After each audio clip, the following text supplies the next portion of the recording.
brother. It was that Chaotic Truth Live. This is he. It was going on. What's up, man? How you doing? Doing great. Yourself? Yeah, doing real good, man. Real good. So you had FBA in the title, and then my name or my face was on the thumbnail. So what's going on? What is your thing with FBA? Like, what is your criticism with FBA? The only well, I have a few criticisms of FBA. One of them is the lack of accountability. You know, the constant blaming of this fictional white supremacy for everything, when in fact the FBA is truly the master and commander of his or her own destiny and fate. And also, another problem I have with FBA is they give too much credit to insignificant industries like entertainment and sports, when FBA should primarily focus on, in my opinion, industries like, critical infrastructure and what makes other people superior. You never hear, like, for example, Tariq Nasheed talking about, creating an institution that creates, rocket technology or steel, things of that magnitude.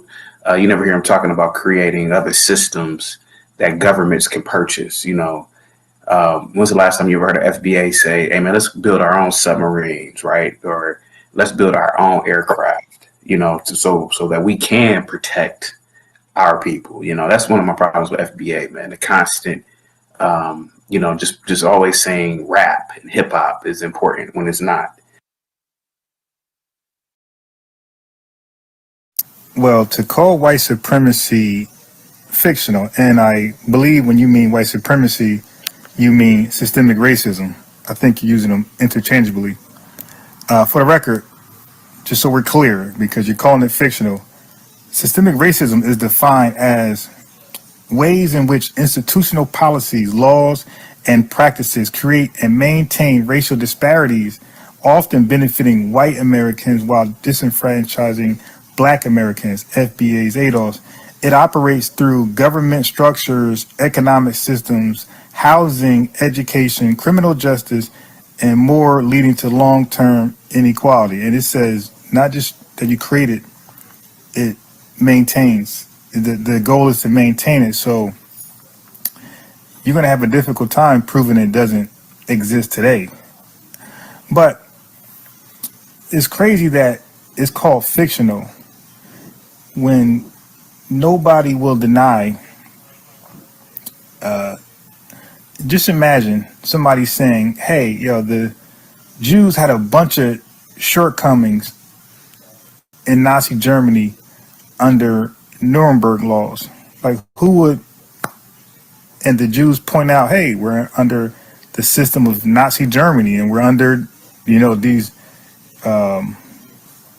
Nuremberg laws that disenfranchise us." Like, who would say Nazi Germany and Nuremberg laws are fictional? Okay, that's just more disrespect, but it's okay. Anyway, so let's just run it down.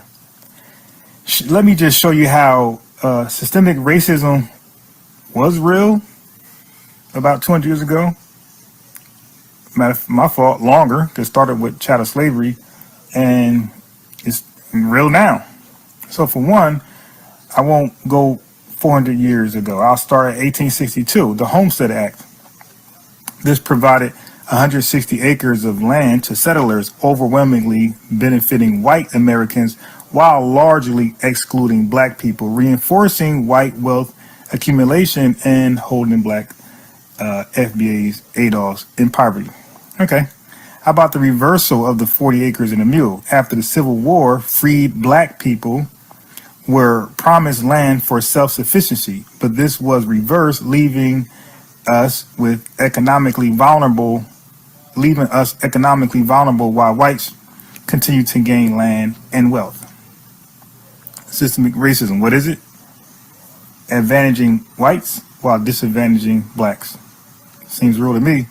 How about the sabotage of Freedmen's Bank? The bank meant to help Black Americans build wealth was mismanaged by white officials, leading to its collapse and the loss of millions in Black savings. Okay, so back to the land grants. So it was 160 to each white settler who agreed to maintain it and live on it for 5 years. It was 270 million altogether. 270 million acres of land altogether given out to white people. We just wanted 40 acres, right? So you got 160 each. We just wanted a fort, just 40 acres. And it was granted and then reversed. And then this bank that accumulated about $60 million, okay, right after slavery. So this bank was in existence from 1865 to 1874. So just 9 years in existence, and we accumulated amongst, what was it, like 60,000 Black depositors. So out of 60,000 Black folks, they accumulated like $60 million in 9 years. Okay, that today's time will be 1 point something billion. These white officials sabotaged it, got the wealth out of us, and flipped the bank upside down, leaving it a negative 3 million balance, which would be about $70 million today. So that's more systemic racism playing its part, is peeking its ugly head and keeping us from wealth and disenfranchising us while benefiting and advantaging white folks, because that money went somewhere and it went in white people's pocket. Okay, so and those two, the Freedmen Bank and the 40 acres, were both in 1965, both 1865, and both signed by Abe Lincoln. All right, what about the 13th Amendment? Okay, is loophole creating systems like convict leasing. Okay, so though slavery was abolished, the amendment allowed forced labor for those convicted of crimes leading to mass incarceration of Black Americans, FBA's ADOS, through fabricated charges, essentially re-enslaving them at the time. How about peonage? Debt slavery. Black Americans were illegally forced into labor through debt and legal loopholes, reinforcing racial economic oppression. I'll just run it down. Racial restrictive covenants and zoning laws prevented Black families from buying homes in white neighborhoods, restricting economic mobility and segregating communities. HOLC and FHA, 1933, 1934. Redlining, pretty much. Government-backed home loans were systematically denied to Black Americans, systemic racism, preventing them from building wealth through home ownership while white families secured generational wealth. Okay, Social Security Act of 1935 initially excluded domestic and agricultural workers, majority Black, so we did in the South, denying us from benefits such as unemployment insurance and pensions, while white workers gained long-term economic security. And the GI Bill also was a part of this Social Security Act, and that also racially disproportionately blocked us out from getting benefits, free college, free access to prestigious colleges. All of that were denied by Black war veterans. Okay, what about the racist welfare policies that came after? So the ADC and the AFDC came within that package, that Social Security Act, which afforded white single family homes, or white homes where the male breadwinner, wasn't working or wasn't the breadwinner. So those households also took advantage of the ADC and the AFDC, you could say welfare system, welfare assistance. However, these programs disproportionately assisted white families while restricting Black access. Later welfare reform stigmatized Black recipients and cut assistance, deepening poverty. So they made us the welfare queen. They made Black women, Black American FBA ADOS women, the welfare queen symbol, when we really did not collect welfare at that time. We were being racially blocked out. So we can honestly say white women were the welfare queen at that time. Matter of fact, since 1862, because white folks only got these was only a part of these can take part of these government programs and got government assistance. Okay, we never had that stuff. We were blocked out.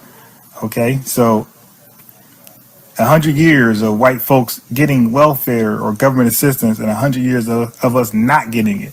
So we are the only race, especially we're the only race to come in this country and don't receive welfare or government assistance right away. It took about 100 years. Matter of fact, when we got it, immigrants got it at the same time. So, and guess what? We were not first in line. It was like the early bird gets the worm, whoever gets in line first. Redlining and white wealth creation, discriminatory lending, and real estate practices allowed white families to accumulate wealth through home ownership while blocking out black Americans out of the housing market. Okay, so home ownership is single-handedly responsible for the middle class today, that the white people dominate. Through home ownership is how generational wealth is accumulated. Modern day examples of systemic racism, racial wealth gap. Black families were significantly less wealth due to historical exclusion from wealth building opportunities, as I just read, mass incarceration, disproportionate policing, sentencing, and incarceration rates for Black Americans, continuing the legacy of the 13th Amendment loophole, housing and lending discrimination. Black home buyers still face higher loan denial rates and predatory lending practices. This isn't fictional systemic racism or white supremacy. It's happening right now.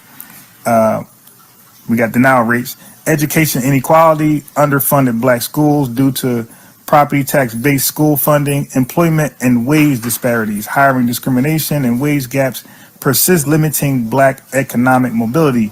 Systemic racism has had long-lasting effects, ensuring generational wealth and stability for white Americans while keeping black Americans, FBA ADOS, at a systemic disadvantage. It looks like systemic racism is alive and well and is being maintained. Okay, so you to call it fictional, we would need, the burden of proof is on you. We would need some receipts. Yeah, I just wanted to ask you a question, Unbiased. Or, well, it's a series of questions. Okay. 1, do you own a home? 2, do you have a bank account? And 3, did you graduate from college? No college graduate, don't own a home, and I got a bank. Okay. Well, all my life, all I've known is home ownership. My friends, extended family, people I went to college with, had every opportunity possible to be anything that I wanted to be. And there was no white institution holding me back. And so that was to pretty much not rebut what you were saying earlier, but you were talking about systems that were in place to keep Black people back, like the Homestead Act and all that. So I just wanted to say, me personally, I just can't relate to that. And I'm not saying that you were wrong in what you were saying, but I understand the history, but there were also very wealthy Blacks in that time period. Madam C.J. Walker is an example of a very wealthy woman who actually lived next door to Rockefeller, John D. Rockefeller, who was instrumental himself in funding historically Black colleges. And there are so many very wealthy Blacks, even in that time period, that I can name right now. And what I could say about what you were saying about the destruction of cities or towns, they weren't cities, but they were towns.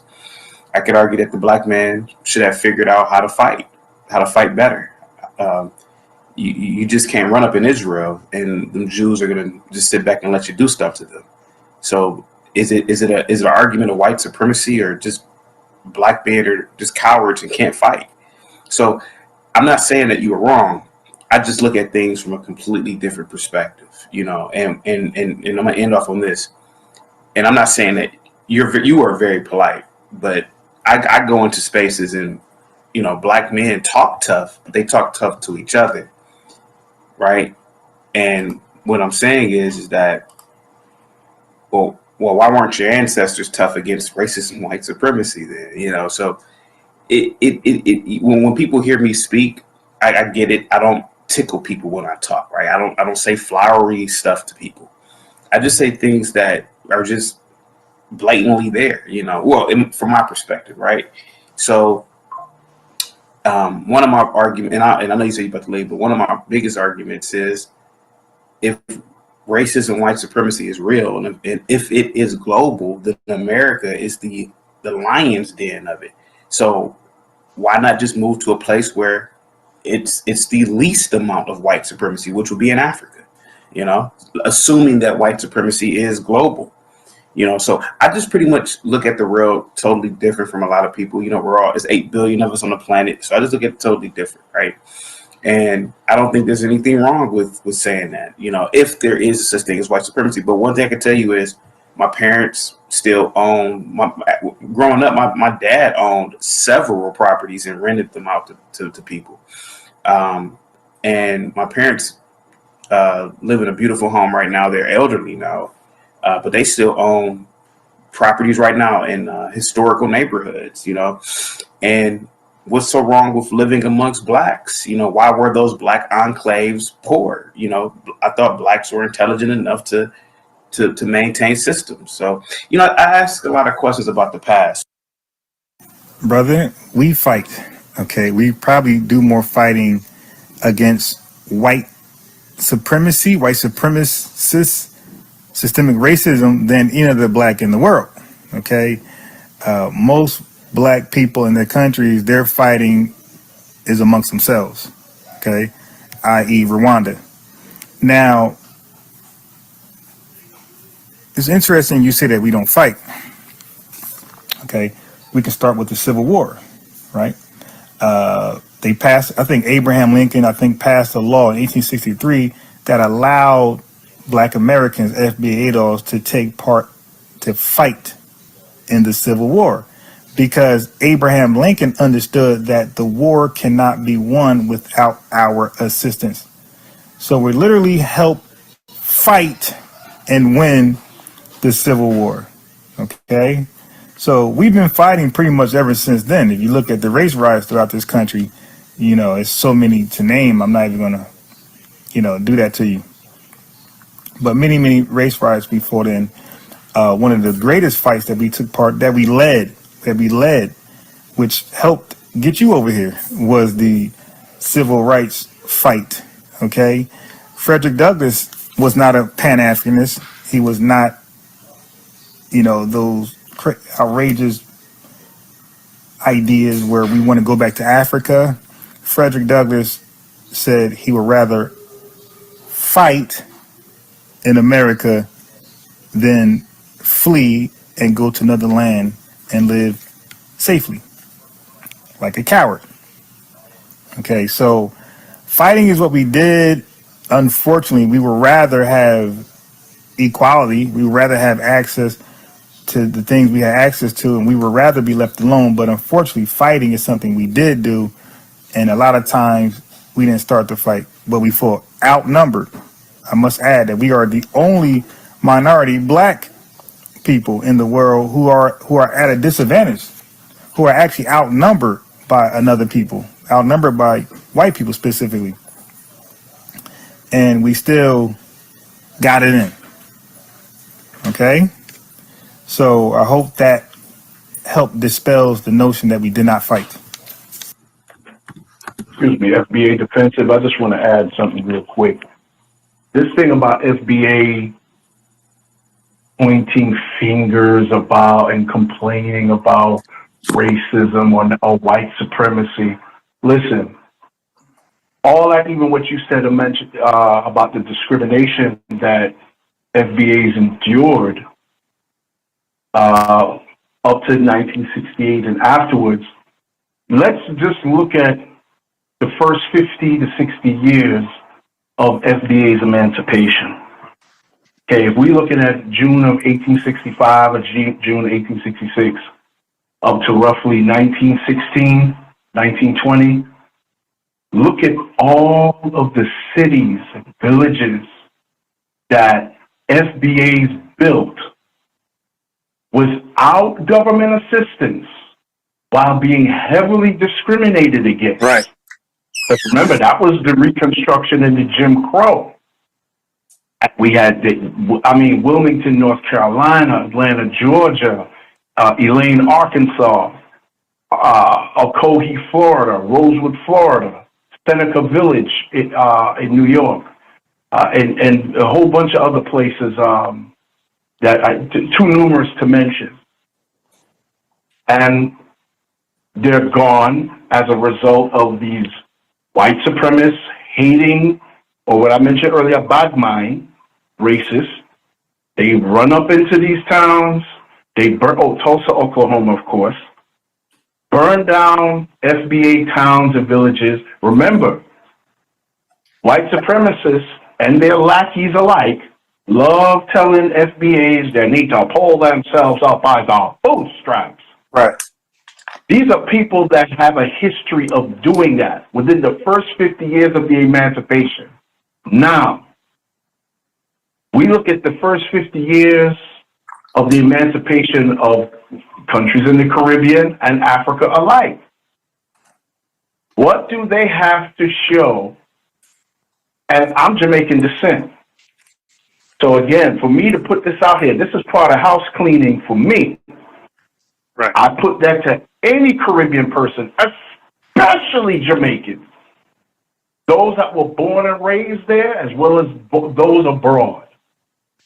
What have we had to show within the first 50 years of our emancipation of a reflection, a positive reflection of us as Black Jamaicans, not just Jamaicans with out of many, one. We're not doing that chimerical crap over here. We're not doing that chimerical crap over here because it's okay when we embrace everybody, right?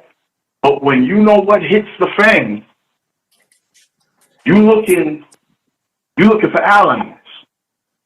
And by that time, you should already have certain things established where whoever you would initially look to ally with, they would want to align with you because you about your business. Right. And you have a track record to show it. So, of course, naturally, and a lot of Africans and Caribbean states may not want to admit this because it just takes their asses. When you have to look at that, just the first 50 years, we could go into other aspects even before FBA's emancipation, where you could go back 50 years before that with Thomas Jennings, the inventor of the dry cleaning system and all that. We go back before that, but I'm just dealing with that part right there. Those 50 years between emancipation, the FBA's emancipation, and say 1918, all that what they accomplished and destroyed. Could you imagine if white supremacists, if they weren't so evil and they just stayed on their part of town and FBAs were on their part of town and just built with no interference? Could you imagine all of those towns that were destroyed, where they'd be today? Right. That's a thought. That's just something I want, especially the Caribbean tethers and the African tethers that are listening. That is a question that I put to y'all, and I wanted to burn in your psyche. I'm a Gen Xer.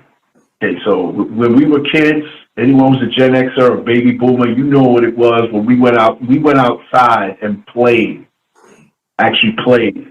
And elementary school age, we did stuff like picking up rocks and going, those kind of things. But you notice when you pick up a rock, you see a garden, beautiful garden, flowers and green grass. There might be a rock there, but when you lift up that rock and under that rock, you see all the bugs and algae or fungus and all that stuff. It was already there. It's been there for apparently a while, but no one noticed it because he's looking at the pretty flowers and the green grass. Now, someone had to know that the bugs and the grimy, slimy stuff was under the rock, but they didn't say nothing. Just Right. ignored it. That's pretty much the same thing what's been going on. That's why I say a lot of Caribbean people and Africans, they are very dismissive. And some of you listening to this, you know I'm talking about you. Y'all very disingenuous, and y'all make it about this one or that one, or Tariq, and in a couple of months' time they'll find somebody else to point their finger at. But Tariq is the main one they point their finger at, and they don't realize there are people out here that's been talking about this. But with social media now, these things it's more magnified. It's quicker to be put out there in the public. Right. So we can't ignore it. Can't be ignored anymore. Like I get up to these cats, they talk about, Tariq, he's talking about rap and hip hop, and he put out the document, which I saw was phenomenal. I say, yeah, but I was telling dudes, I didn't have video, but I remember some cats. I said, well, how y'all gonna talk about what Tariq put out? Some of y'all are full of it, because I remember some of y'all. I was telling, we would be in real time, barbershop talks. You know how that go. And debate with y'all, and y'all talking about rap came from Jamaica. I said, how? By the time artists like Lieutenant Stitchie and Admiral Bailey, General Trees, Dance Hall, when that came out, by the time that came out, hip hop and rap music already had at least a decade in. In fact, a lot of the hit R&B and hip hop songs from the U.S. I make the remake. Y'all always make a Jamaican remake of that. That was the only type of Jamaican music I did not Here comes the hot step. Word up, I'm lyrical. No, not that one. That one was all right. That one was cool. I'm talking about. Yeah, but it was a remix of a hip hop song already. Okay, that I didn't know, but I like that one. But for the most part, when they did the Michael Jackson, Billie Jean, there was a Jamaican remake of that. Really? Listen, go on YouTube and you put in Jamaican version of Billie Jean or Shinehead. Put Shinehead Billie Jean and see what comes up. But it's out there. I'm telling you. I remember it as a kid, and I out of curiosity came to my mind a few months ago, and I looked it up, and I was like, "Oh God damn, God damn." Is that one? And I think there was a Jamaican remake of "Hold On" in Vogue's "Hold On." I was like, "Oh, oh yeah, wait, in Vogue, really?" I think so. I gotta look for that. But that one with the Billie Jean one, I remember that one definitely I can't forget. And there was one with I think with what's his name, Sting. I don't remember which one of Sting's songs they did. Which it was I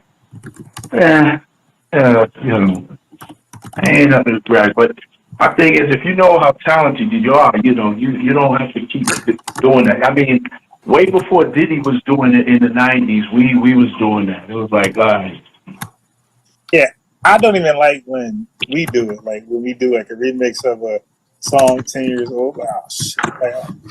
Like come on, man! Like get your own beat. Like be confident in your talent. Like dare to be great. Go get it, because there's a lot of beats out there that's good. Like go get another beat, right? And dare to be great. Like stop choosing a hit song like Chris Cross, jump. I don't want to hear that beat again. Like get your own beat, or is Nelly is hiding? Now watch Nelly is hiding here. I guarantee you somebody borrow that beat in about 10, 15 years and make a song to that.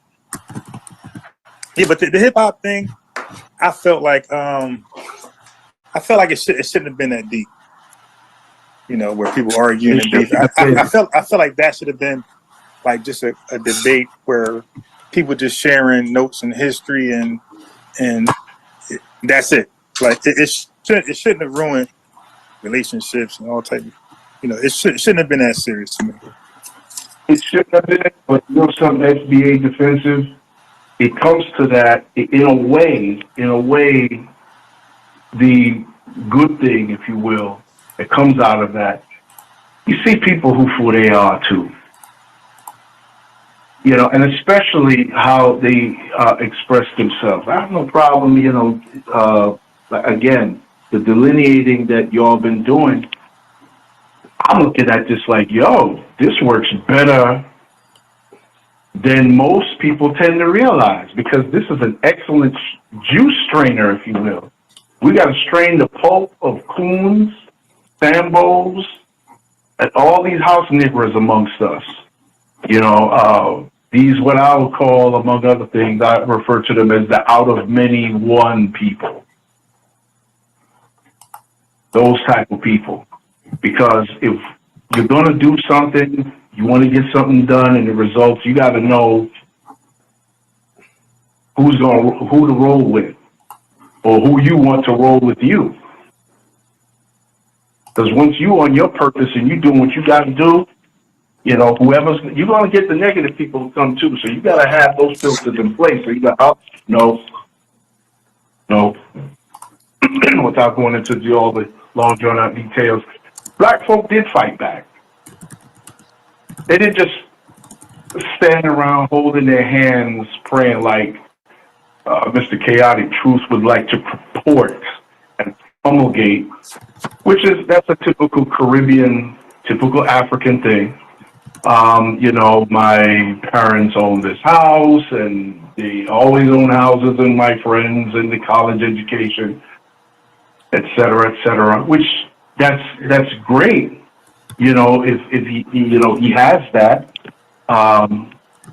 But it's like, okay, how is that relevant to the conversation here, your personal or your familial accomplishments? When you came on the panel, no one was talking about their individual accomplishments, which they could be another show on that if we need to go there. But I digress. Black folk were fighting back. There's proof of that. Now, the numbers, a totally different thing. I mean, if you have a town of, say, 200 black people and being attacked by, say, 800 white folk, and they're armed to the teeth, yeah, black folk gonna fight back. Even if they lose that physical battle, they didn't disgrace themselves. They stood their ground, 10 toes down. I just don't, I see that very disingenuous from Chaotic Truth to come with that. But again, that's typical of a lot. There's some Caribbeans that I do know now that they won't tolerate that. I know some, shout out to them, some other Jamaicans that I know that, we're like-minded on these subjects. Some Trinis and a handful of Haitians I know that we're like-minded, like-spirited on these subjects. So when you all, FBA, y'all delineate, trust me, I have no problem with that. I think many FBA don't realize yet how beneficial your delineating is. I'm convinced some don't know yet. I'm like, it's really helpful because we're really flushing people out. Really flushing a lot of the haters, the coons, the sambos out. When these Caribbeans and Africans, they talk about, black people in America, black Americans, they will talk about racism and white man this, white man that. When many of them themselves trying to be like the very people that they criticize you all of complaining about. So to those Caribbeans and Africans listening to this, how can you all talk trash about FBA complaining about white America? Y'all trying to be white. Y'all skin bleaching creams. Hell, FBA women don't use, with all the accessorizing they do, you can joke about FBA women with the wigs or weaves, But one thing you can't get on FBA women about is them skin bleaching cream. You can count on one hand the amount of FBAs that may use skin bleaching creams in comparison to, say, a Caribbean person or African person. And I'm talking on average. But if someone got the numbers, hey, put it out there. Let me know. Educate me. I might be incorrect. But I'll leave it. I'll land right there because All right, so I'm gonna give Callie like the real last words, and then I'm not gonna say nothing back. We're going to bed. So, Callie, you want to No, say? I mean, no. I'm glad that you had me on. Oh yeah, I appreciate you. Oh yeah, we Pulling can up. agree to disagree, and you know, man, if you're alive again, I'll check